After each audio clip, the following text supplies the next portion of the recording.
What's up guys, Nick the Informative Fisherman here, and today I want to talk about the most effective, inexpensive, top 4 bass fishing rigs of all time. And a lot of times these are associated with beginner, but I don't care if you're just starting out or if you're an expert or if you've been fishing your whole entire life like me every day. These are all rigs you still use because they are the most effective rigs at catching numbers of bass anywhere across the country, bass year-round, spring through winter. These are the top 4 most effective rigs, period. I'm going to teach you how to rig these, how to use them, what my favorite colors are, worms, hook size, you name it. We're going to start off with the drop shot. This is a hugely popular technique. A lot of people think it's really dumbed down and simple, but there's a lot of intricacies to it, and I'm going to show you probably the most versatile way to fish it. The Ned Rig. I've been using this in my latest episode in Spotted Bass 101 on catching spotted bass on Ned Rig's just a ball head jig with an exposed hook. The Texas Rig worm. Now, there's a million different things you can hook Texas Rig like this, but I'm going to show you the most effective worms, the most effective colors, most effective hook sizes, and the easiest way to use it, what line, you name it. And then good old faithful, the Wacky Rig, which I still see a lot of people fishing incorrectly. There's no really wrong way to fish, but there is always a more effective way to get bit. So I'm going to break these 4 rigs down for you and hopefully educate you a lot more, whether you're an experienced guy or a beginner coming out the gate, to help you catch more fish on these. All right, let's start off with the drop shot, okay? Everybody knows the drop shot is a hook above a line down to your weight. All the line is referred to as the tag end. The line coming off the hook down to the weight is the tag end. Honestly, I tell people the most versatile weight you want to put on the bottom is a stick weight. 3/16 of an ounce is probably the most versatile weight. In shallow water, it could be a little heavy. In deeper water, it may not be heavy enough, but it's probably the most versatile weight to fish around the whole entire country, no matter where you're at. And now we're going with a basic drop shot setup right here. This is going to be thrown on a spinning rod. You can fish a drop shot from 4-pound to 12-pound line on a spinning rod, but I honestly think the most effective for strength and most effective for finesse presentation is 6 to 8-pound line. If you were a beginner, you want to fish a copolymer line. All that is basically a mono with fluorocarbon properties, like P-Line's FluoroClear is a copolymer, and P-Line CX Premium is probably the best beginner drop shot line I could suggest. If you're experienced, of course you're fishing it on fluorocarbon already, and you know that. If you're a highly experienced guy, fish it on 6. It's probably the best weight of line to give more finesse presentation to this worm. From there, a 1/0 mosquito hook I think is the most effective. A lot of the time the guys will go smaller to be more finessey, but the problem is when you get a thinner hook diameter with a smaller hook, putting pressure on that fish to lift it up and fight it, the thinner the diameter of the hook, it's going to tear a bigger hook in, it's going to tear a bigger hole where that hook penetrated in that fish, and they have a higher odd of coming off because the hook bite is not really that deep. But with a 1/0 mosquito hook, you do get a deep enough bite on that hook. It doesn't cut a bigger hole that often. So I think the 1/0 mosquito hook is by far the most versatile.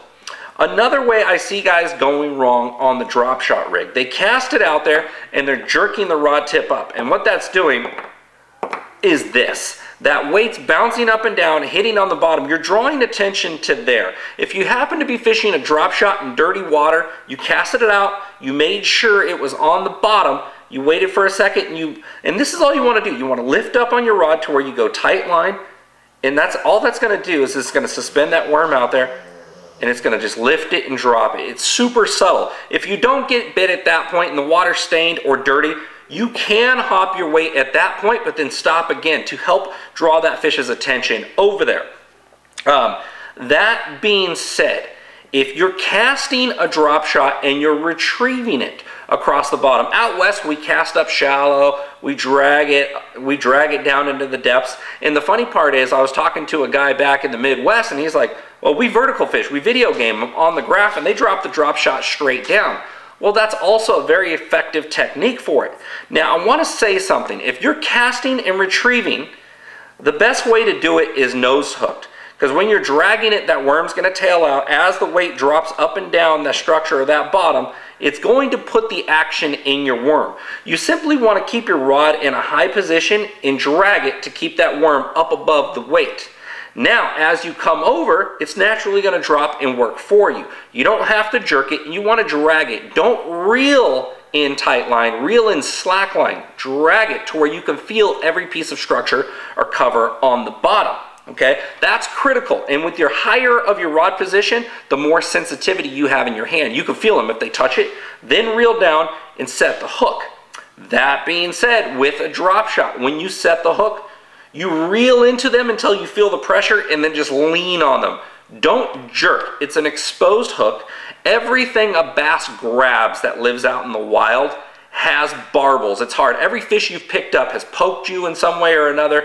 Don't believe that common thing is, as soon as the bass feels something weird, he's going to drop it. No, they're hungry. They're there to feed. If you feel that boom and then you set the hook on slack line, you stand a chance at breaking it. You stand a chance at spooking that fish. If you just start to reel into them to where you feel the tension and then lift up on them, just load that rod, you have a way higher odd of landing them. Okay, now that we got that out of the way, let's say you're casting up to the end of a boat dock. There's a piling at the end of the boat dock. This is an effective way to pitch the drop shot up there because you're not retrieving it. You're strictly trying to just lower it up and down to antagonize those fish into striking. What you want to do there is switch this over to a Wacky Rig configuration. Now that it's Wacky Rigged in that spot, your worm's going to fall slower on that lift and drop, and this is a even more finessey tactic because it'll slow the descent of that hook weight from pulling it down to where it'll give your worm that nice little undulating motion.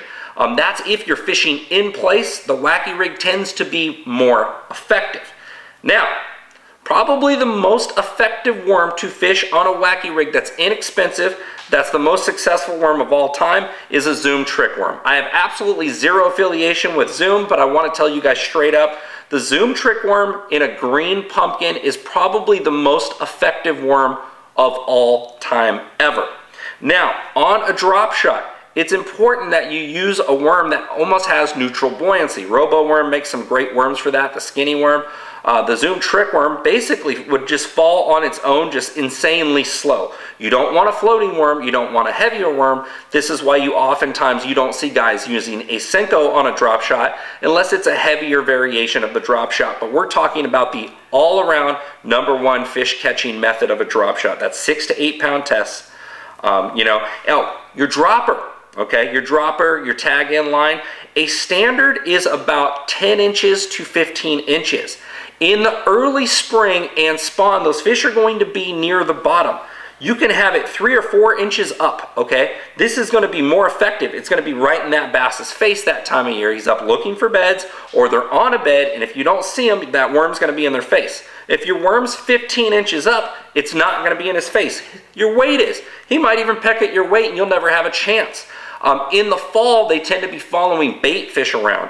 So you might want to go to like a shad color if you're throwing the drop shot and fish it up 18, 20, 25 inches up from your weight, and that can be much more effective at that point.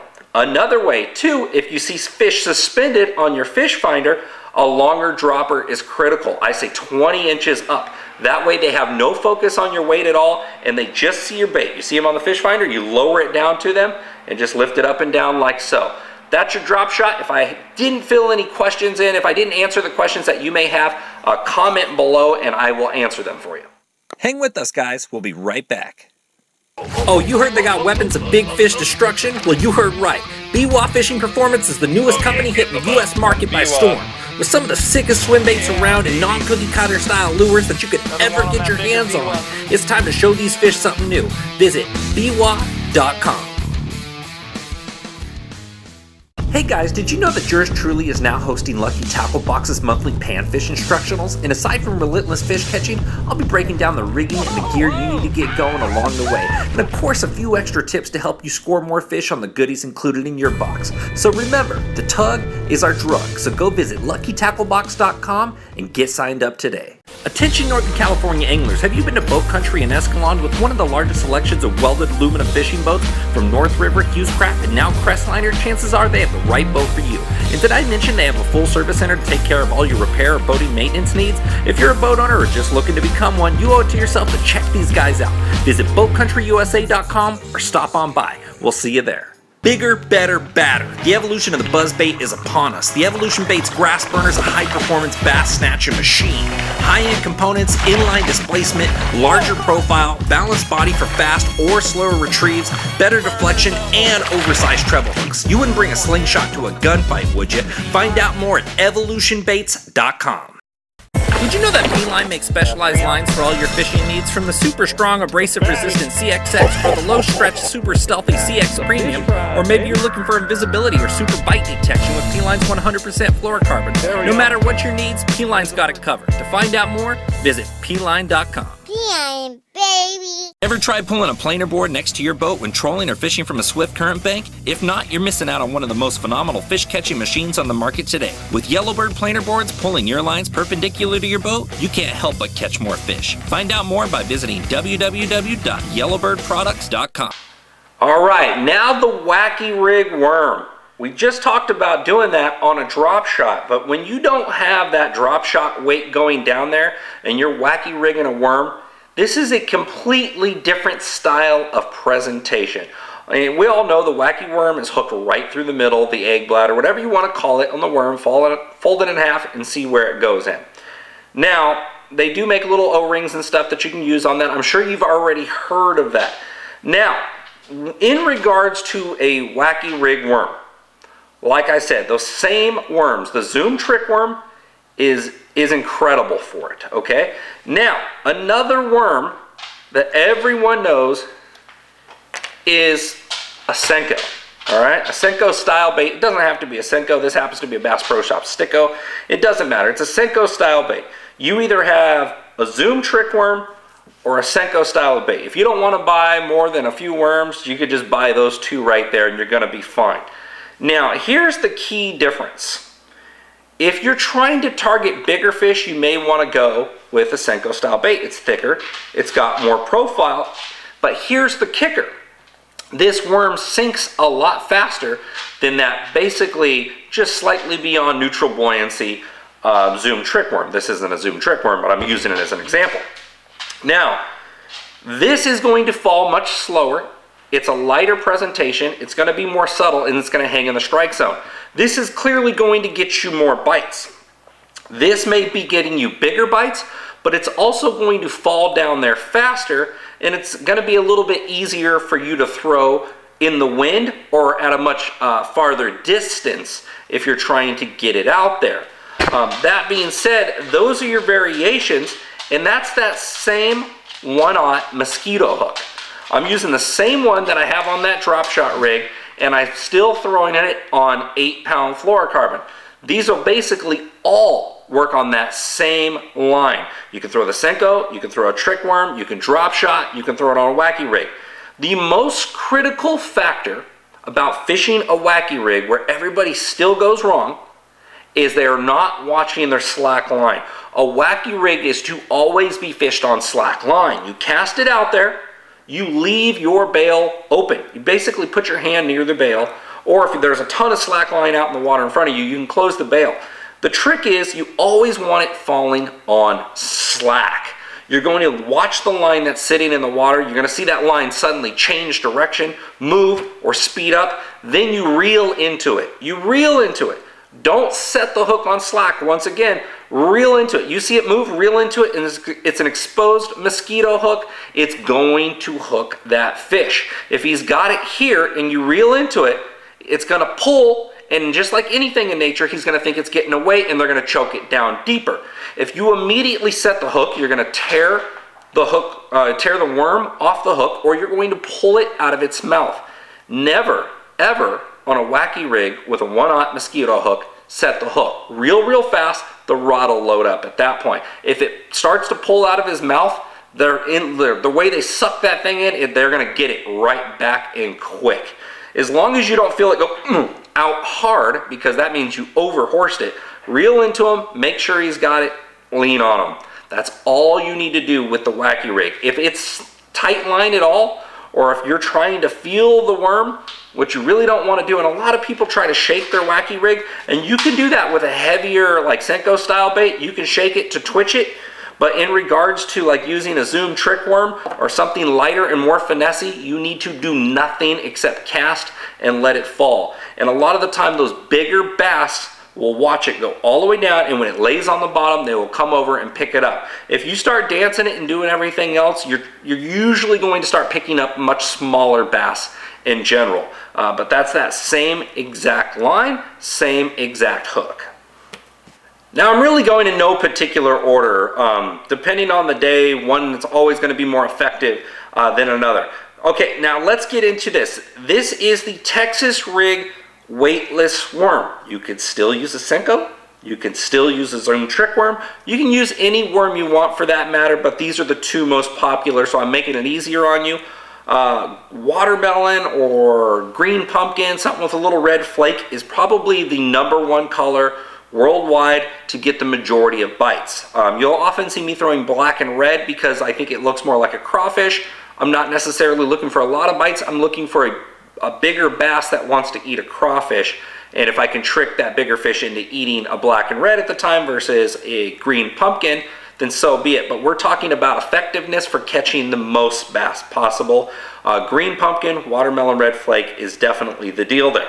Now, the Texas Rig worm, this happens to be on a 4/0 worm hook. You can use a 4/0 or a 3/0 worm hook. Now, this is weightless, so it's still going to fall very, very slow. The effectiveness here is being able to throw it into heavy cover without it getting snagged. A lot of people will cast a weightless Texas Rig worm out, and they will do the same thing like I told you with the Wacky Rig, and they will not let it get to the bottom on slack line. If you think I'm wrong on this comment that I'm going to make right here, I will be dead shocked. I guarantee you 75% of the bass that everyone watching this has caught is usually right when it hits the water or it's on the fall. About 25 to 30% is usually on the retrieve. But that fall is absolutely critical, and a slack fall is super critical. If you cast it out there and then engage your reel, you don't give it any slack at all. I don't care if you're in 5 feet of water, that worm's going to kind of pendulum back to you. That is not nearly as effective as the worm falling straight down. That is way more natural. It's a subtle worm. It doesn't look like a fish trying to swim away. If you make sure it falls all the way to the bottom on slack line, or even hits the bottom and sits there for a second, you will catch more fish and you will catch bigger fish. I absolutely guarantee you that. One thing you want to pay attention to when you're Texas rigging a worm is how thick of a diameter hook this is. This is a weightless worm, but I can use a lighter wire hook. I could fish this on that same 8-pound fluorocarbon. And this is like a 2X hook right here. This is a little bit thicker, but you can use light wire, and you remember, the lighter the hook, the slower that worm's going to fall. If you're fishing out 10 feet, you may have to cast it out there and count to like 8 or 9 for it to get down to the bottom. But remember, that slower fall is also way more finessey, and it's going to get you more bites. It drives fish crazy the slower something's wiggling through there. If you're trying to get down deeper, you can use a little heavier hook, or you can put a bullet weight out in front to get it down there. But the weightless Texas Rig worm catches way more fish than a Texas Rig worm with a weight on the front. So that being said, if you're casting this in the grass, you want to make sure your hook point, when you Texas Rig a worm, goes back just slightly deeper than the skin of the worm, to where you can rub your finger on there and you're not going to get poked. And you could say, well, when the fish grabs it, he's not going to get the hook point immediately. Yes, this is where you need to reel down and give it a better hook set to push that hook through the skin of that worm to hook that bass. Now, I want to give you a variable to that, and this is something you can, it's very subtle, and you need to pay attention to this. If you happen to be making half your cast in grass, make sure that hook point's back in there. But if you're going down a bank that doesn't have grass, you can run your hook point right back out onto the surface of the worm, just like this, okay? It's pushing out, and you can just lay it right against there, and the hook point's right there. That is exposed, okay? Now if I slide my finger on there, I feel the hook point. Now, what happens here is if the bass grabs it for a second, and your timing wasn't perfect, or the wind was blowing a little bit harder, Texposed, all he has to do is just barely move it, and that hook point's gonna get into them, and a lot of the time it's gonna stick them, and they'll take off, and you will automatically have a hook set on that fish versus buried into your worm. I've been out there and I forgot that, you know, my hook was back inside my worm, and I was going down open water, and I felt the fish on for a second, and then I lost him, and I told myself, man, if I would have had that hook exposed, I probably would have had that fish in the boat. So keep that subtlety in mind. The same thing with a weightless Texas rig worm. You're moving it with the rod. Do not move it with the reel. As long as you're dragging it with the rod, you can kind of feel when it's making contact with grass. You'll feel that sponginess. On a hard bottom, a lot of the time you don't feel nothing, but the higher the rod position on lighter line and lighter setups, you're going to get more sensitivity. And you can kind of see if your line's getting tight, usually in grass. If your line's kind of like jerking along like that, you're kind of coming along a rocky bottom. So that being said, if you notice those subtleties in your line presentation, you can also adjust the way that your hook is in your worm right there to give you a higher percentage of hookup ratio. You gotta remember, the thing that separates the best guys in the world versus novice is subtleties, and capitalizing on 2 or 3 extra opportunities in a day. You know, 3-4 day tournament, that's 2, 4, 6, 8, 10 fish. Now tell me they're not going to beat you with the same fish that you had bite versus they had bite and knew that trick right there. So there's a lot of little things like this that can add up in a big way. All right, last but definitely not least, you've seen it in the Spotted Bass 101. It's super deadly effective rig is the Ned Rig, okay? A lot of guys are starting to talk about this out west. I kind of blew it up, but you know, there's guys that have been fishing it forever. A Ned Rig is just, I'm going to take this plastic off. This happens to be a B-Raw Ultra Hog, and if there's gobies around, that is what I'm using. Oh, I got that crazy glued on. So let's grab this one over here and take this off for a second. This is strictly, this is a 1/4 ounce. I was fishing in 15 to 50 feet deep.